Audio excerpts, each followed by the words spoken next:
Greetings! Happy Sunday, everybody. I'm on the fifth day of Now I'm Raw, and I feel fantastic. It's amazing. Um, but I want to share a story about my perspective on why I see people as people. A couple days ago, I ran into a brother who was clearly celebrated, had a lot going on. He didn't try to, talk to me or anything like that. We were just in the same place at the same time. And it was visibly he made me visibly aware that he was upset with the way that I did not join his gravy train. I guess I don't know what to say. And he made me very aware of that. It was weird. But so I'm just going to share this story. This is why my perspective on people is what it is. There's nobody I hold in higher regard than my mother. Rest her soul. She was beautiful. She was really phenomenal, and she was also a Leo, so she was very well known, and she enjoyed it. So I didn't like going out with her because everybody knew her. And a 5-minute trip is going to be 50 minutes because once you know her, she's actually going to talk to you. Like, oh my gosh. But anyway, in the 1900s, she was diagnosed with multiple sclerosis, 1996-ish, 1997. Now, at this time, I was about 15, and the internet gives you all this information about diagnosing this and that, but at that time, that wasn't available. So we didn't know what multiple sclerosis is. Her oldest child, my oldest sister, was 19 at the time. I'm 20, excuse me, and I'm 15. So not only did we not know what was going on, us trying to get the information, doctors, everybody was very dismissive when we would let them know what was going on with her. So within a 6-month time period, 4 to 6 months, my mother went from being a skater, very social, dating. She was a teacher. She was just all out and about to becoming totally dependent upon myself and my oldest sister for her care, using a walker and a wheelchair regularly. And actually for transport, to be mobile. She always used the walker and a wheelchair at that point. And also what we weren't able to find out was about Alzheimer's and dementia. Nobody tells you about that, especially at that time. And we certainly didn't know it was a possibility in multiple sclerosis. We didn't even know what multiple sclerosis was at the time. So even though she was not who she was still able to communicate. And all of a sudden, one day, she just stopped talking. Just stopped. And when she would talk in riddles. And we didn't know what was happening. It was just out of the blue. So my oldest sister, 2 were at college. Mom had 4 kids. 2 were at college. My oldest sister was there with me, and I was in high school. So we would take shifts taking care of her. While I was at school, she would take care of my mom, and then she worked at night. So I would take the night shift, as it were. So one night shift, we stayed in a very tight-knit community in Detroit. We stayed on the corner house. I go to sleep. The doorbell rings, and I go to the door. It's the neighbor and my mother. And I'm like, how did you get outside? He's like, oh, I saw your mother walking up and down the street. It's like 3 a.m., okay? I'm like, oh, my God.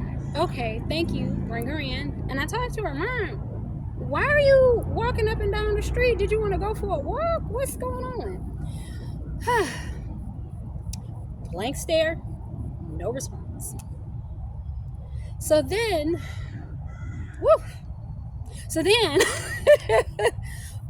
I talk to my older sister, and we try to figure it out, and we go to the doctor. Nobody knows this, nobody knows that.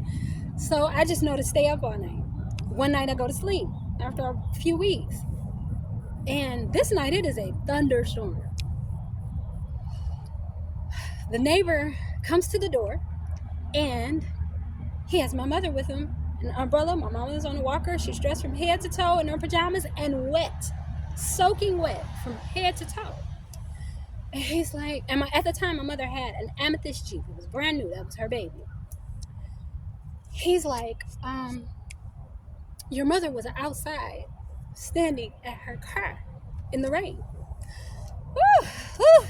So I bring her in the house, and I asked her, I said, Mama, what's going on? I, undressed her, get her cleaned, whatever, put her in bed.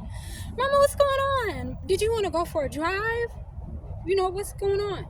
Blank stare, no response. I just get her to go to bed.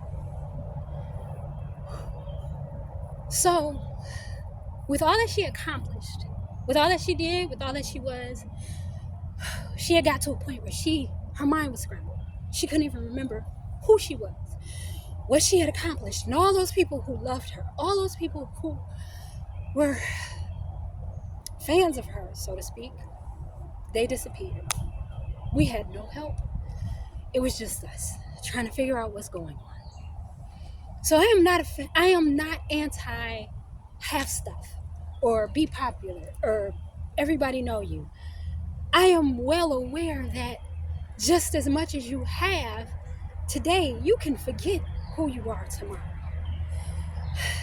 And even more than that, just people as humans, I'm a fan of people, trust me, but we have a tendency to forget or confuse the message with the messenger, right? So we have people who are vessels, and they're wonderful and they do great things, but they are vessels for messages that come through from the divine. Whatever that is, whether they make music and it connects to your spirit and your soul, or play basketball, whatever it is, it's a gift from the divine. They are the vessel. They are not the gift. They are the vessel in which the gift comes through. And the worst part is when people believe their own hype and start to believe that they themselves are the message, no longer the messenger. So, and this is emotional for me, because one, the man was an asshole. It was completely rude. But two, I just see this happen all the time. I don't say anything. It's okay with me. Everybody do what you got to do. But this is my perspective on people. And